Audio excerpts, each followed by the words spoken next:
Are you here to see some serious skill in the game of Minecraft? To see someone pro take on all the challenges and creative limitations the game throws at you?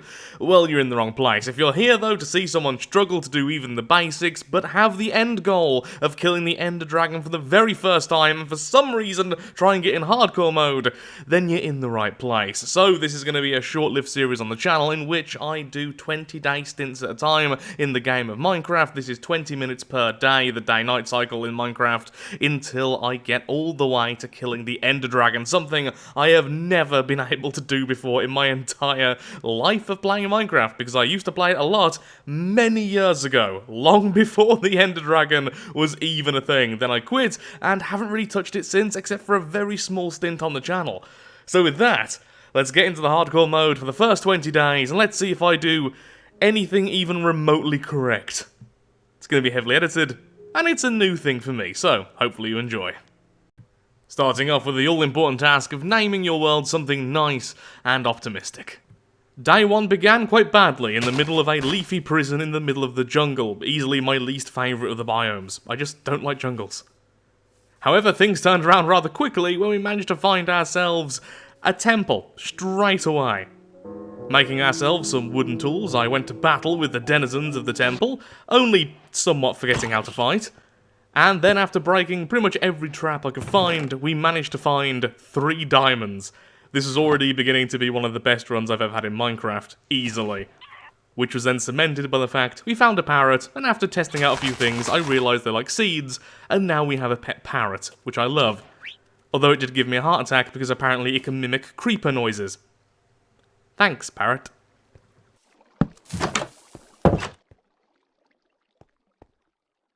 Day 2 was pretty simple. We simply had to escape the jungle itself. After a night of prepping, cooking some food, gathering some cobblestone, we set off into the jungle to try and find any other biome or perhaps the ocean. However, I didn't realise that the biggest threat today was going to be the parrot itself. Every time you do pretty much anything in this game, the parrot will dismount from your shoulder, and you'll have to re-grab them because they're not so good at following you. This happened again, and again, and again, but eventually we managed to find our way to the ocean and become the pirates we were born to be. And even see a lovely sunset. After a while, we managed to find a village, and this is where we're going to make our home, just down the coast of the village. After plundering it and getting ourselves a diamond, almost dying to a skeleton, we managed to find a little cove with a fantastic looking cave. It has rooms already built in, it's easy to defend, and even the parrot seems to approve. Day 3 was pretty straightforward. Collected lots of coal from the cave, made sure everything was lit up and safe, and then spent way too long collecting sand. Like, I spent all night and a good chunk of the day collecting sand to the point where a whole dune was simply gone. So a side of the cove has now vanished, which means we're a little bit more exposed, but it's more open plan. And I've decided this was on purpose because that's now going to be where our farm is. Also, I love sandstone, so expect a lot of sandstone in the future, because I'm going to finish off the cove later. So much sand. So satisfying to collect. Not much to say about Day 4. Went to the neighbouring village, stole loads of obsidian, and then got told it was bedtime by some very angry flappy birds. Day 5 was an interesting one, so I've got on my boat, went out into the ocean to try and find myself a cave somewhere near land, and managed to find myself a water temple. I kept on seeing this light underwater, and it turns out there's actually stuff here, so I looted absolutely everything I could, and managed to find myself a buried treasure map. This would then take up the rest of the day, because it turns out, and I know this now, that the X isn't always exactly where the treasure is. I dug very deep into the ground before realising this, and then, after a lot of digging in the sand, I found the chest with the Heart of the Sea inside, along with a diamond. I don't know how rare the Heart of the Sea is, I don't really know what it's used for, it looks like it's used for something called a conduit. I am recording these at the end of each day, so I'm not spoiled for the future, and so everything's still fresh in my mind. Was I lucky here? Was this just a common find? Don't know. Gonna keep it in a chest for a good while though. Is a conduit useful? I'll find out eventually. Day 6 was sadly taken up trying to find a cave, which took a very long time, but eventually we managed to find a decent cave system. So all of Day 7 was taken up by mining. We managed to find an abandoned mine shaft, which gave us loads of iron, which is the main thing I was after. But then it got a lot better. We managed to find our way into a ravine, and from there I managed to find cobbled deep slate. It's incredibly common, but I think it looks great, so I'm going to be using that all over the cave to make it still look like a lair. But in addition to this, we got some redstone, and then I mined up my very first diamond, and it was a decent amount of them. So now we have diamonds, we have redstone, we have some stuff for the actual building itself, and then we managed to make it back safely. The next goal is actually going to be going to the Nether, because I want some automatic farms, and they're going to require some quartz.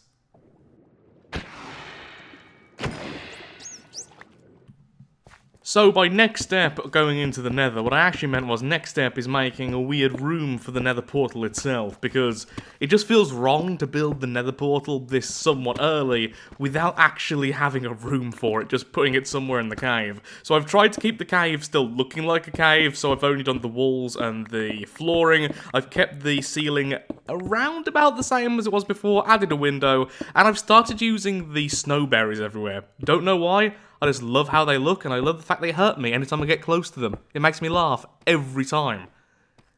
Probably should start speaking to a therapist about that. But yeah, snowberries.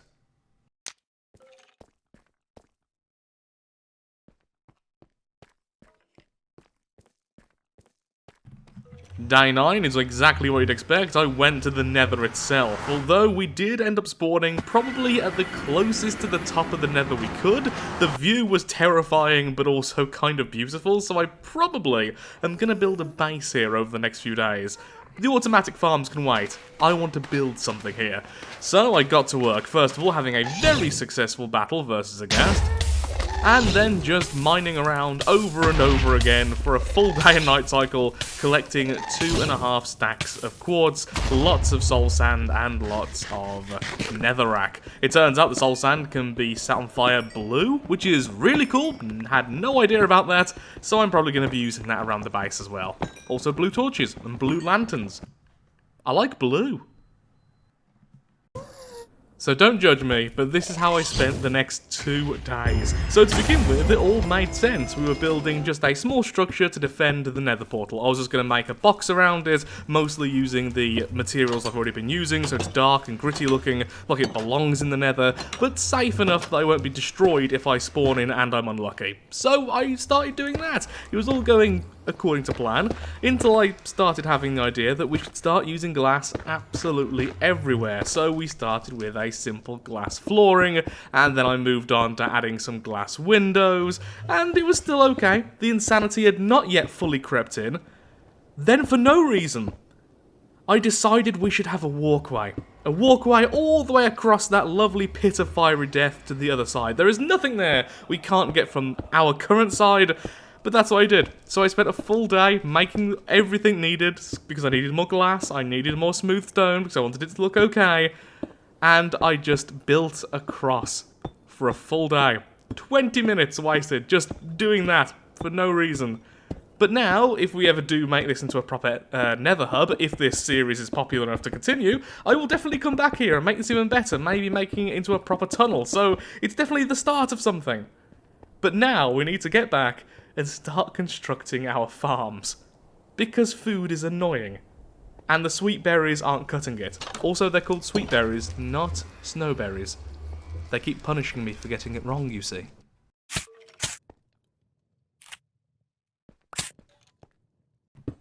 Annoyingly for day 12, my recording software cut out halfway through the day because I've been recording for too long apparently. So all that happened was I finally built my first redstone contraption. Super simple, it's just observers observing a watermelon, well, a watermelon plant, and then every time a watermelon is spawned, it then controls pistons next to it to fire out, thus throwing the watermelon slices into a water stream, which is then collected by some hoppers and then distributed to a chest. But yeah, half its missing, so use your imagination with me fiddling with all the redstone and getting really angry constantly. I'm not very good at redstone, it's probably my weakest aspect of Minecraft, and I've got a lot of weak aspects. but it's pretty straightforward. Just expect a bit of a skip on the next day, with it already mostly finished, but not completely. The next day, I finally went back out mining, as we're pretty much low on every resource we have. But before any of that happened, I managed to find this, an amethyst cave, or something similar to that. It's right outside our home, and it's underwater. I just saw the top of it sticking out, and it's absolutely beautiful. I ended up breaking about half of it before realizing I should really be here only with a silk touch pickaxe. Kinda forgot about that. But yeah, lots of very shiny things there. We have some of the calcite, or whatever it's called, the white blocks there, and then more basalt. We have the amethyst blocks themselves, crystals from the gems. Really happy to see this. Once again, something absolutely new to me. When I finally got back to the mine shaft, it was fight after fight after fight, with creepers appearing behind us and ninja zombies jumping from the roof as well. It was productive, but also very, very time-consuming. But eventually, I found an amazing site, which looked like bridges which have been removed. Need to start building with chains a lot more.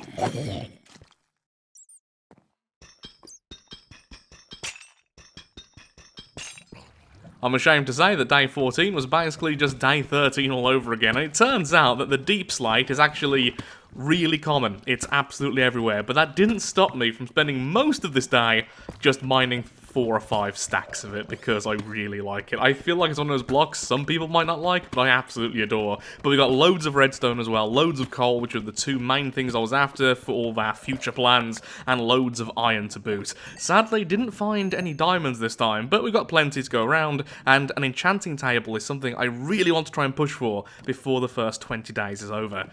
But maybe that'll be something for the next 20 days, if we continue. Day 15 was a busy day around the base, but the first thing I did, and clearly the most important, was finally give a throne, a little bird seat, for our lovely pet parrot, which still needs a name. And from experience, having a parrot myself in the past, they need somewhere regal to sit and to be spoilt constantly, because otherwise, well, they can get a bit mean. Or just rude, honestly.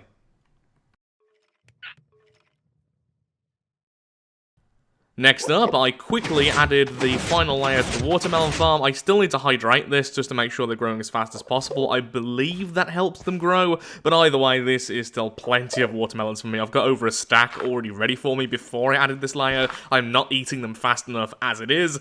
This is more than enough. And it only took me like 5 minutes.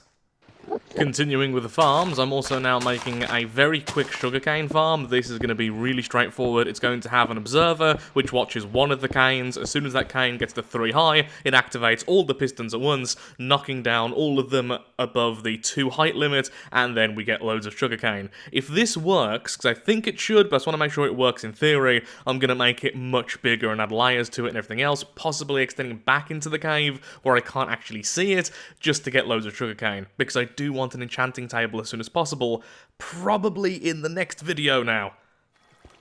And to just about end that day, we went outside and got a little bit more of the calcite, because it's time to try and neaten up the base, make it actually look like a proper home or a proper lair, because right now it is still just a cave with dirt floors.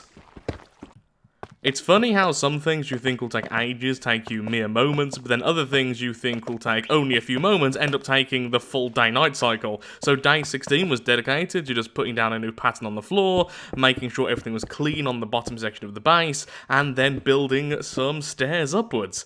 And finally, making a small gap in the wall where we're going to build our storage/crafting area. Eventually, I do want to build something like an automated storage, since I've never built one of those in Minecraft before. But for now, just something basic so we can get other stuff done faster. It's all preparing for the next episode now. We only have 3 more days left after this. Need to get other stuff done. Also, I made some of the walls brick, because I wanted to make them brick. Day 17 mirrored day 16 in that everything was done inside the base just to make things neater and smarter and faster for the future, and everything took a little bit longer than expected, even though it was such a simple build. All I've done is add some quartz and some amethyst to make it look at least a little bit fancier than it really is, added some chests into the walls, added some furnaces, and then added a super simple system so I know where everything is. Just signs with very clear instructions as to where each item is meant to go. Can't see any confusion happening there at all. But on the upside, we did finally get to see the sugarcane farm actually work. So it proves it works. We can continue from there. I should also mention that transferring all the goods from one chest set to another did take a long time. Way longer than it should have. Day 18, time is just flying by now, so this will be the very last of the base building episode. So many plans to do and not quite finished yet, but I just needed to tie up some loose ends. So outside I've dug up some dirt, planted some sugarcane, made a little oasis, a little pool, and then made it all fertile with lots of wheat. On the inside, at the speed I didn't know I was honestly capable of, I managed to tile all of the top section in the rest of the day, so now everything is at least floored, so it looks like someone lives here. Not a particularly good building person, but a person. Now, for those eagle-eyed among you, you may have noticed I have a symbol in the top right of the screen, because that's exactly what's happening tomorrow. It's time to trigger an invasion. The raid begins. So on day 19, the very first raid begun, and honestly the first two raids were absolutely easy, letting me show off my ability to miss with almost every single axe swing, and finding out that the main weakness of these enemies is water and shields.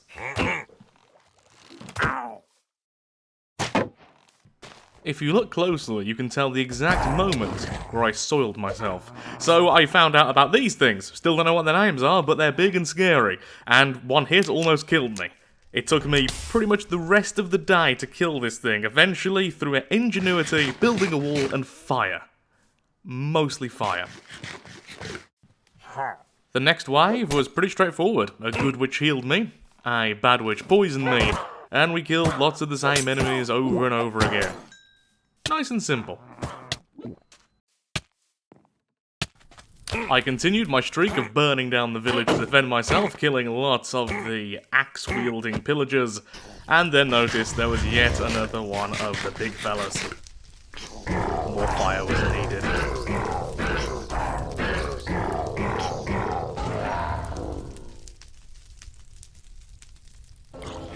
That wasn't the main threat of the wave, though. I know what this enemy is, because it killed me over and over again in the Let's Play I did last year or the year before. It's one of the few things I know that these things are terrifying. They summon little flying minions, which deal loads of damage and go through blocks. I killed the thing, grabbed the totem, and ran. I think the totem gives you immortality if you hold it in your spare hand. I don't actually know that for certain, but I grabbed it and just ran. That was where I abandoned the village. I think there's one villager left alive. It was burning, it was destroyed, and I even saw more of the summoners in the next wave.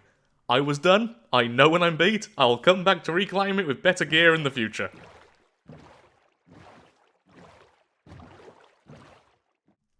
And so we get to the end of the video. I really hope you've enjoyed. This has been something different for me. How I've been doing this is recording voice lines at the end of each day and then editing everything at once at the very end, except a few times I had to go in and completely redo the audio because it just didn't match what actually happened during the day, because apparently I'm not very good at speaking like that. This is, yeah, something really new to me. I'm not very good at the pacing of all these kind of things, so any constructive criticism, very welcome.